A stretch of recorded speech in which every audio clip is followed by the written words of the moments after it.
Veterans in Politics, our National Candidate Forum. I'm Natalie, Winslow, your moderator. Can I have the panelists introduce themselves?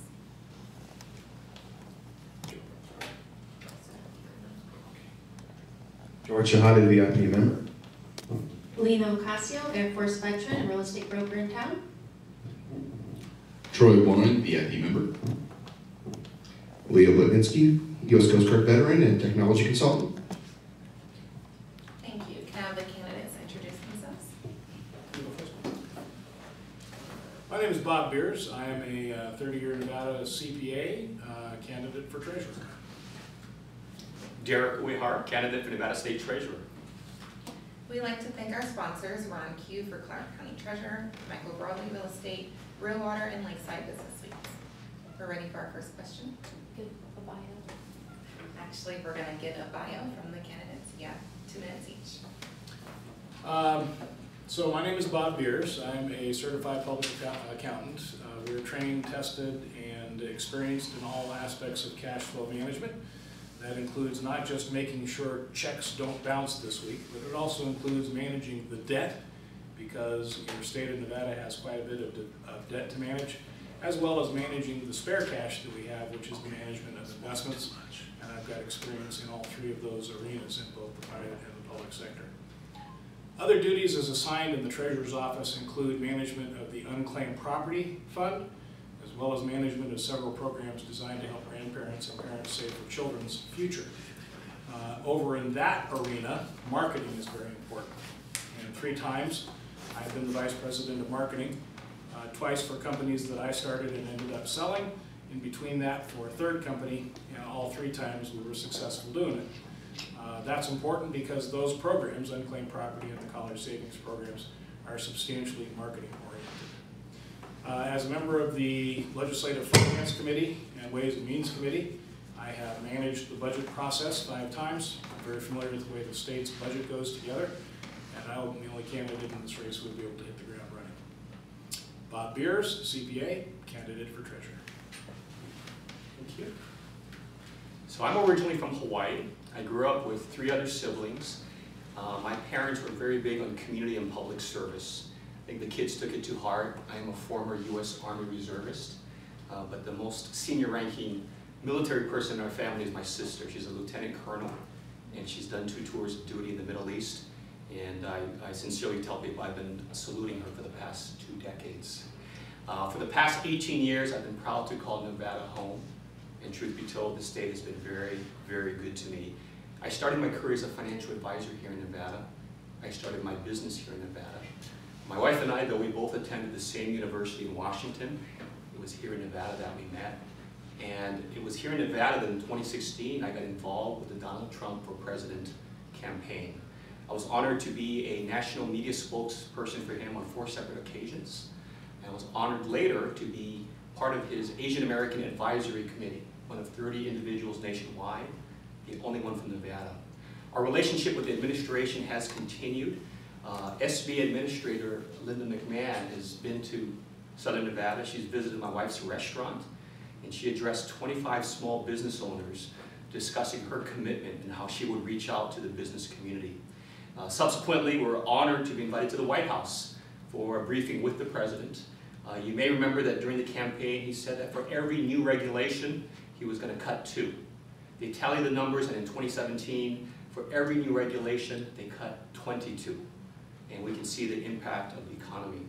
The treasurer for Nevada does 3 things. Number 1 is cash management and the management of a couple of investment accounts. I'm a financial planner by profession. I'm registered with the Securities and Exchange Commission, and I'm monitored by FINRA. As your treasurer, I will manage Nevada's assets prudently and responsibly. The second responsibility is managing unclaimed property. I'm glad that everyone here is sitting down, because here in Nevada we have over $800 million in unclaimed property. Since we've been campaigning, I've shared this information with the public. 3 people have come forth subsequently to say, you know what, thank you for mentioning that. I found out I'm owed something. As your treasurer, I understand the concept of urgency, and I will work to get your cash and your assets back to you as soon as possible. The third responsibility of the treasurer is managing the education accounts for the state. This includes the Nevada ESA program, the Nevada 529 program, and the Nevada prepaid tuition program. Here's the reality. Nevada ranks 50th in the country in education. I've spoken to many of you. You've been here for a good amount of time. You plan to be here for a good amount of time. If we want Nevada to remain a quality place to live, a quality place to do business, we must invest in our greatest asset. And our greatest asset is our young people. This message of investing in Nevada's future is resonating throughout the state. I'm honored to have the endorsement of my own hometown, Henderson City. Mayor Pro Tem Dan Stewart has endorsed me. I'm honored to be endorsed by the Vegas Voice, the largest senior publication in Nevada. This is a statewide race, so I've been up north. I'm honored to have the endorsement of the Washoe County Republican Assembly, the Nevada Republican Assembly, and most recently, Douglas County Sheriff Ron Perini.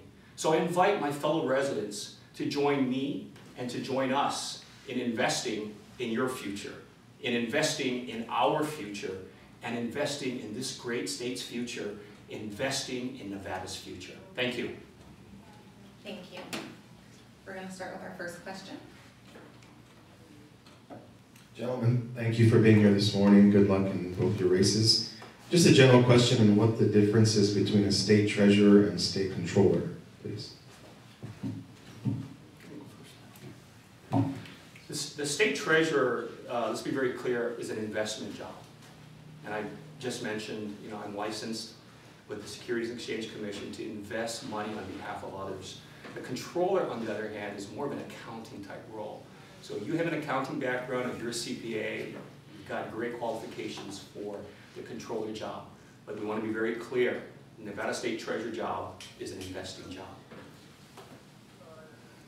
I think the easiest way to answer that question is to go back to the state constitutional convention. It happened before any of us were born, but when it came out of the state constitutional committee, there was no controller.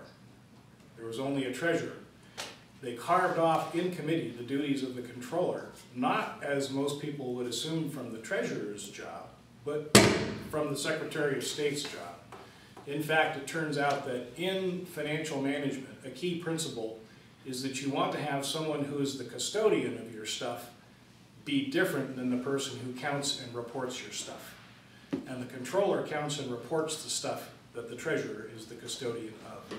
And I would make one correction to Derek. I don't believe that the job of the treasurer is investing. The job of the treasurer is to make sure that the state doesn't bounce checks. Investing is a component of the cash flow puzzle, yes, but so is debt management and day-to-day cash management. And that's what CPAs, I'm also regulated by the Securities and Exchange Commission. That's what CPAs are trained and tested to do for their whole careers.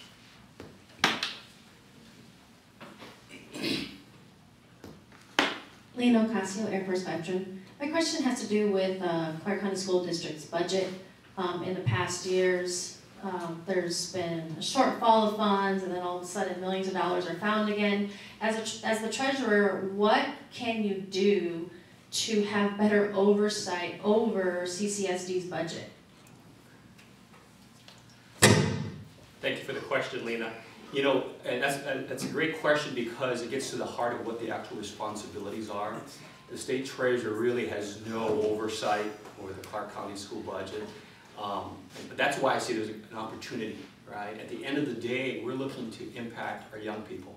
We want them to be prepared for the future. And so the school district is one way to control that. The treasurer has a unique opportunity to have our young people, their families, and our entire state invest in them. So we have the plans. The Nevada ESA program is one of them.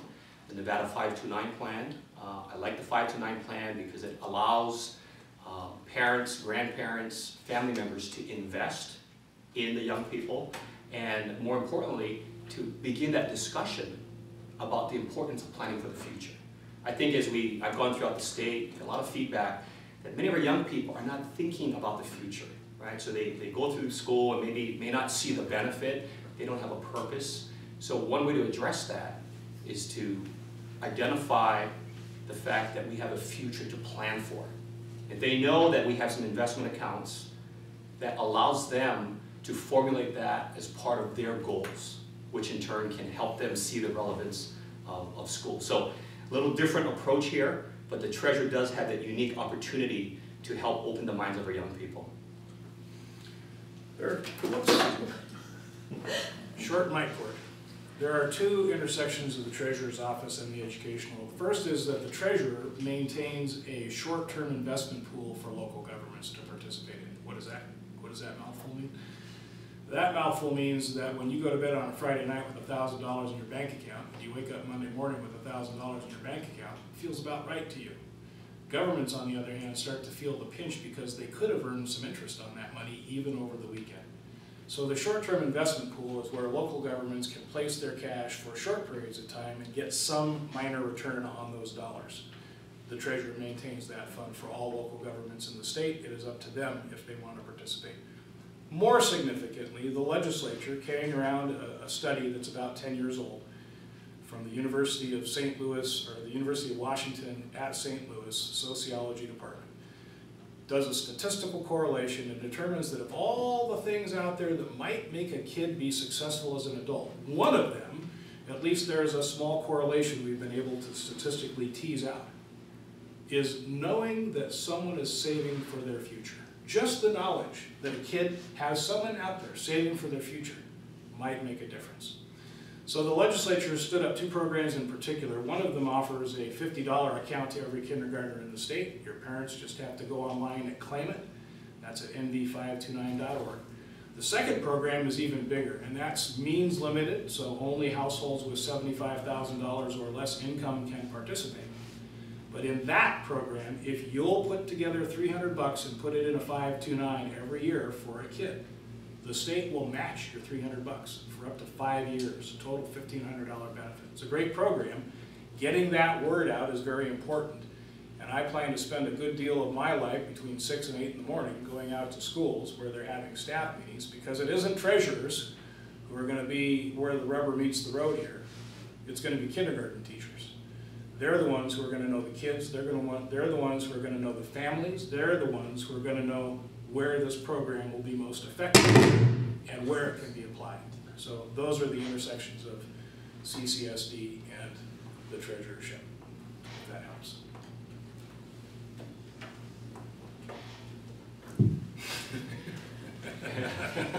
Troy Warren, VIP member, thank you for being here today. So, Mr. Beers, you alluded to a big debt that Nevada has. So, as a native, I'm kind of curious. I know we have a balanced budget. They have to balance the budget every legislative session. We have this big, massive rainy day slush fund, which has grown immensely since the legalization of marijuana. Can you explain how the debt, how that happens when we're supposed to have a balanced budget, but yet we have all this debt? How does that work, and how do you manage that? Well, many people, I was one, when I got out of high school, I rented for the first 10 years. I didn't have the means to be able to buy a house. And so I had to pay rent.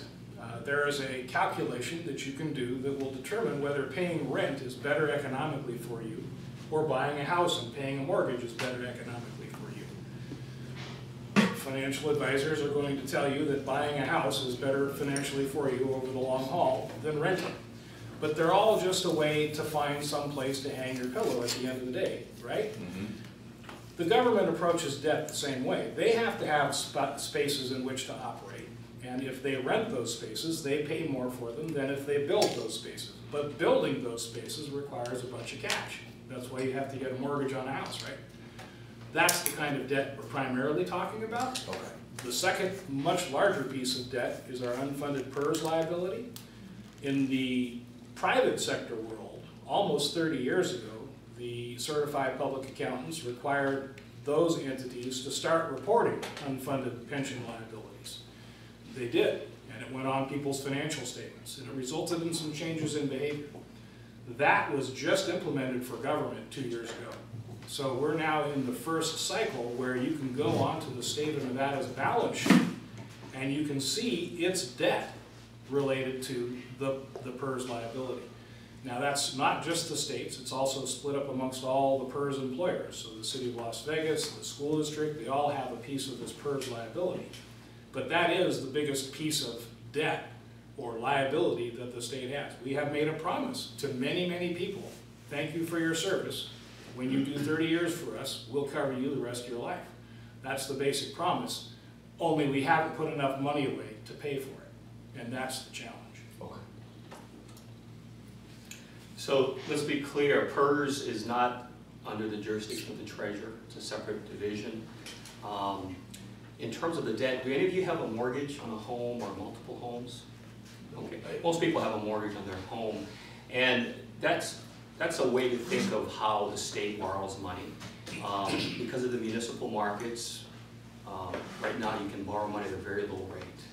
Part of why, you know, the home purchasing trend in Nevada and throughout the country is booming is because of low interest rates. So likewise, when the state can borrow money at a low interest rate, it's a great way to take advantage of that. It allows you also to maintain your separate accounts for the rainy day fund in the event that unpredicted situations occur. So what the state is doing is very similar to what we as individuals do to manage our finances. Bletnitsky US Coastguard veteran, technology consultant. What are your plans to actually, make the implementation of the ESAs in this state actually work?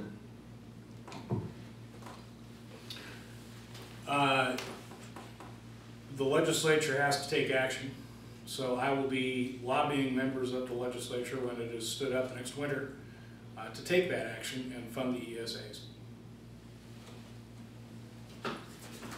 Yeah, I want to thank all of you for being here on a Saturday and putting on an event like this to understand the issues and understand where candidates stand, because this is a crucial part in getting our residents involved. Right? Our state needs to understand what's at stake and need to select candidates who will go ahead and follow through on that. So getting the word out is important. I think it's important to look for a candidate who has the energy, the desire, and the willingness to go out and speak to the public from many different sectors, north and south, the business community, non-business community, etc., to get the word out. I think the challenge that I've seen as we go throughout the state is many of our residents are just not aware of what's at stake, what's going on, and what solutions we have to address our challenges. So getting out there and spreading the word and interacting with the public is a big part of that. So the next, Troy, your voice is loud enough. okay, thank you. Oh, no, it's not. Not for the internet. Right. It's not loud enough for the internet. Okay, there we go. So one of the big issues that we have in our state, mind you, again, I'm a native, I see this day in, day out, year after year after year, is the money split from north to south. What part of that process does the state treasurer have? Like, do they have a specific formula of, is it persons per county versus, is there a dividing line, this gets this much? How does that actually work, and what is the treasurer's part of that process to make sure that the money needs to go where it needs to go? Because apparently, living in Clark County, we send up a ton of money, and it doesn't seem like we get enough back. And how does that get fixed? Yeah, great question. The treasurer does not have jurisdiction over that. Again, the treasurer primarily is number one, investing and handling cash management, dealing with unclaimed property, and managing the education accounts. So a number of people have mentioned that, during the campaign, and that's something we want to speak with to the legislators, about how we can address that allocation. Derek is correct. The mechanics of all this are the governor, about 2 weeks before the legislative session starts every other year, proposes a budget. Usually hands it out as he's giving the state of the state speech in January. The legislature then meets for the next 4 months, and there in the Assembly there's a Ways and Means Committee, in the Senate it's a Finance Committee. Both groups separately go through the governor's budget proposal, and then eventually at the end of the session a law is passed. It is a law, and it says you're going to spend this many dollars on that function in that department over there. for the entire state. That law for 2 years becomes the way the money gets spent. Changes to that law are why the Interim Finance Committee, which you'll hear about meeting occasionally, is stood up. They actually approve departures from that law, which are usually as simple as we had a vacancy all year long, but there's a conference that we'd like to send 2 people to. Can we change some vacancy savings and payroll to conference expense, Legislative Interim Finance Committee? They say yes, and off they go. So it's actually a law that is passed every 2 years by the bodies that controls where and how every penny of your tax dollars gets spent. Okay, thank you. My question regarding ESA, it seems like you both are proponents of it, and I understand that our legislature needs to pass the funding, how it's going to be funded, because that part was ruled unconstitutional. So what's your plan of action to reach across the aisle and convince the Democrats to vote for it in the next legislative session? Yeah, that's a very important question, and I think engaging with entire state is an important part of that. What I've found is that many of our residents are just not aware of the programs out there. The 529 plan, for example, is one that when I mentioned to people, in a group, if 1 or 2 hands go up, it's rare. Speaking to some folks on the Strip, longtime members, very influential folks in town, never heard of the plan. When they heard about what it offered, they said, wow, we got something here, right? So I think that feedback is letting us know that we have to really get out there and speak to the public.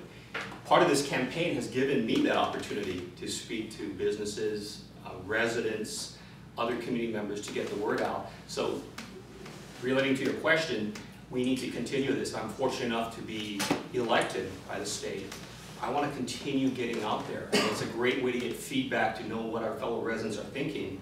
It's also a great way to spread information about the ESAs, about the 529 plan, about the prepaid tuition plan. I mentioned earlier, about the treasurer managing the unclaimed property. I'll tell you, you talk about this, people's eyes open and they start writing things down. Really, 800 million. So there's a lot that we have in place, but we're not using it. Here's another one, right? The Department of Veterans Affairs. We have a president who understands the crucial role that the military has played and continues to play in the success of the United States.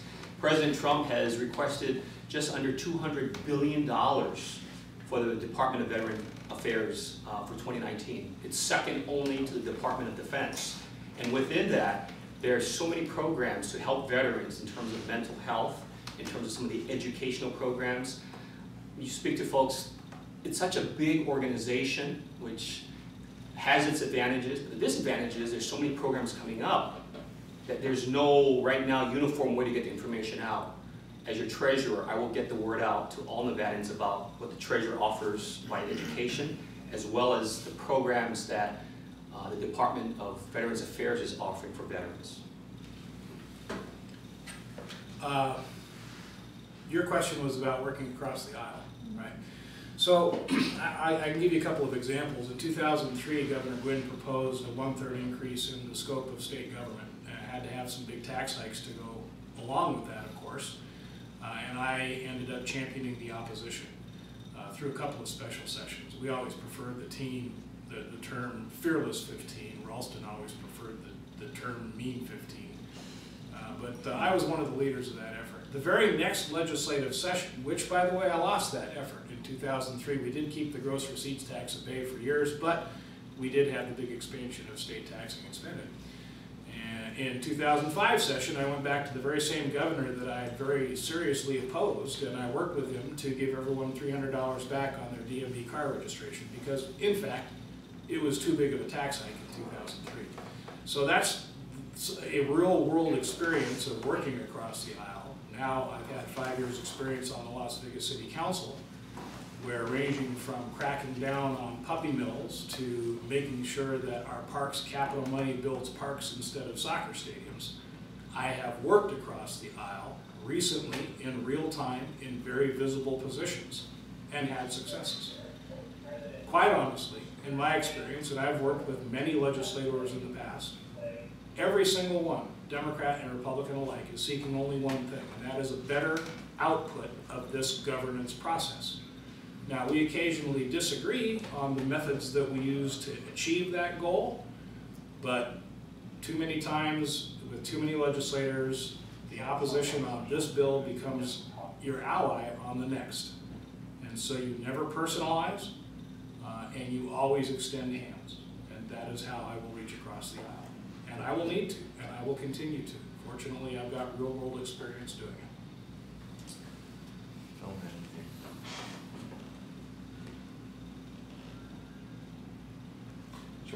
George Chehade VIP member, internet sales and consultant. Just a general question, gentlemen. What makes you different than the other, and why would someone vote for you? Bob, you want to go first? No. Why are we different? Well, you know, Bob has been in office for a long time. You know, Bob, and I commend you for your service, but you've run for almost more offices than anyone else in our history. You know, I think when our founding fathers, you know, founded the country, elected office was seen as something to serve, and then you get back into your job and your profession. George Washington served 2 terms, and he said he went back to his profession as a farmer. And I think a lot of the folks I'm speaking to are looking for that. Specific to our challenges in Nevada, we are 50th in the country. And that bothers me. As someone who loves this state, as someone who has benefited from the greatness of this state, we have to correct that. And whatever we've been doing has not been working, right? I mean, we're all familiar with that saying, definition of insanity, doing the same thing over and over and expecting a different result. So I'm coming in as someone who is a business owner, as someone who's involved with our young people in helping them to think about the future and plan for the future and take actions that will prepare them for the future. We need to bring that approach to the table because we have neglected a tremendous opportunity. I've talked about some of the education plans. I'll talk again about the 529 plan. This plan was put into place in 2001 by President George W. Bush. You can open an investment account. When your child is 18, you can take that out, use it for a 2-year college, a 4-year college. We know college isn't for everyone. You can also use it for technical training school, vocational training school. And with the recent tax bill that the president signed, you can use it for K through 12 education. We need to try this approach. It's there for us. We're simply not tapping into it. Less than 4% of our students have that. I am committed to investing in Nevada's future. I will work to get this information out to everyone in our state to get our young people focused and prepared for the future. So it's a different approach because what has been in place has not worked. And that's objective reality. We as Nevadans need to take it seriously because this affects all of us. Whether you have children or not, for young people do not have a productive economic future, they very well will be tempted by things like crime. Lena, we spoke about that earlier. You're surprised at how much crime has gone up, even in Summerlin, right?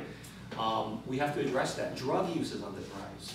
Human trafficking is on the rise. This is a wake-up call to all of us who love this great state. We have to invest in young people, and we have to do it now. We need a different approach, and that's what I bring to the table.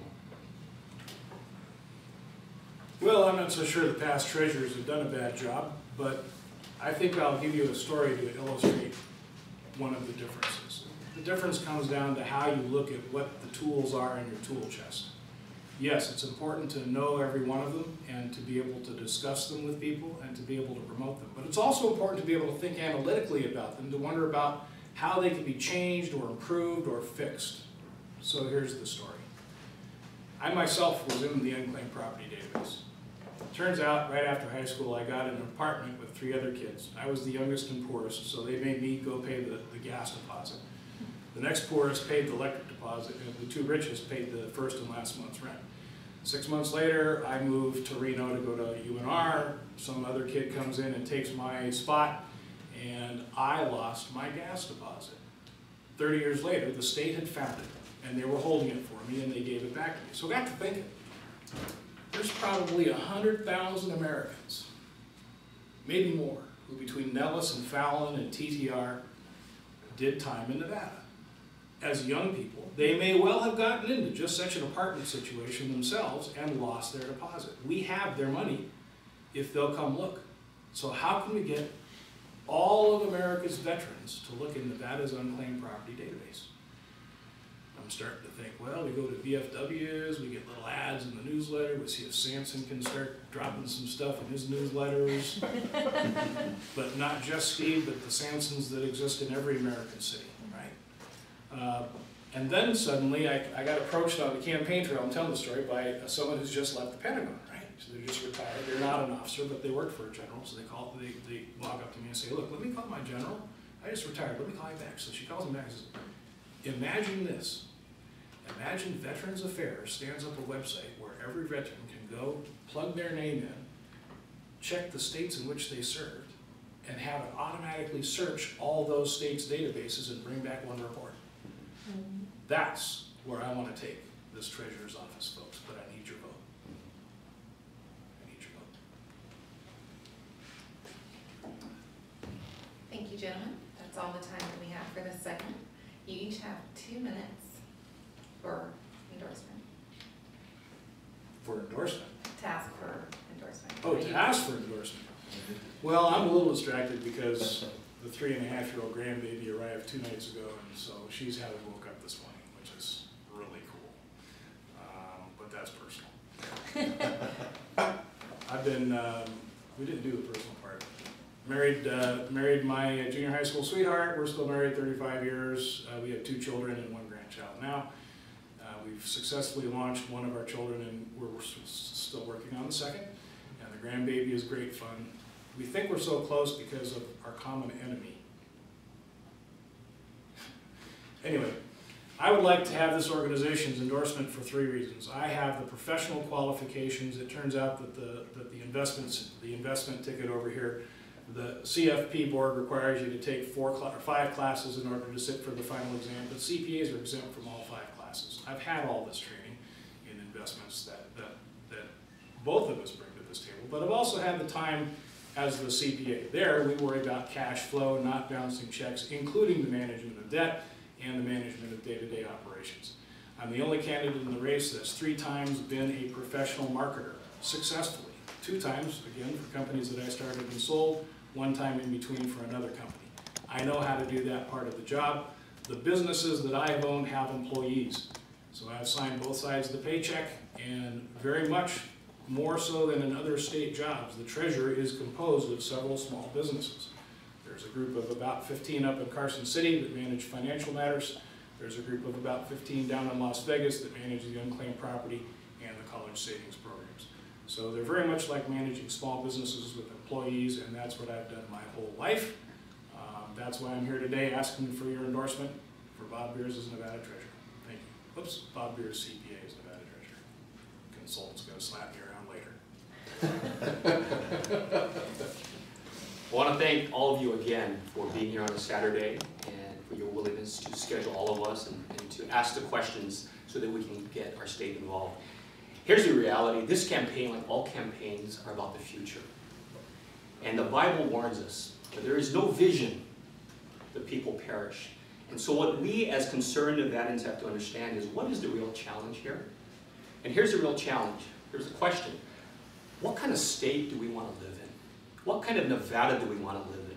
Do we want to live in a Nevada of desperate young people who are tempted to make unwise choices because, frankly, they have not prepared and they don't have any options? Or do we want to live in a Nevada of young, hopeful, optimistic people? Young people who are doing productive things and giving back to our state. Young people who are starting businesses, who are healing people, and who are making a difference. The choice is clear. And here's the reality. By working together to get the word out, to let our entire state know that we have solutions, to let our state and our veterans know that we have programs, we can address this issue. So number 1 is informing our state. Number 2, you may have read this week, the Bill and Melinda Gates Foundation. They're the biggest foundation in the world. The accusation against them has been, you're helping everybody else around the world. How about the US? Right? Well, they finally addressed that. They announced this week they're donating $158 million to fight poverty in America. And that's a great thing. But here's the reality. What is the source of poverty? The source of poverty is not having any education or training so that you can contribute back to this great country. That's the challenge we're facing. And the good news is the treasurer has a direct responsibility and the power to affect that. As your treasurer, I will work to make sure all our residents know about our educational plans, the ESA plan, the 529 plan, and the prepaid tuition plan. That's my commitment to you. My commitment and my mission is investing in Nevada's future. I shared earlier, I've got 8 endorsements from north and south throughout our state. This message is resonating throughout Nevada, but I need your support as well. So I respectfully invite you to join me and join us in investing in your future, in investing in our future, and investing in Nevada's future. Thank you. Thank you, gentlemen. That concludes this segment. Thank you to the candidates. Thank you to our panelists. And thank you to our sponsors. We're on cue for Clark County Treasurer, Michael Broadway Real Estate, Real Water, and Lakeside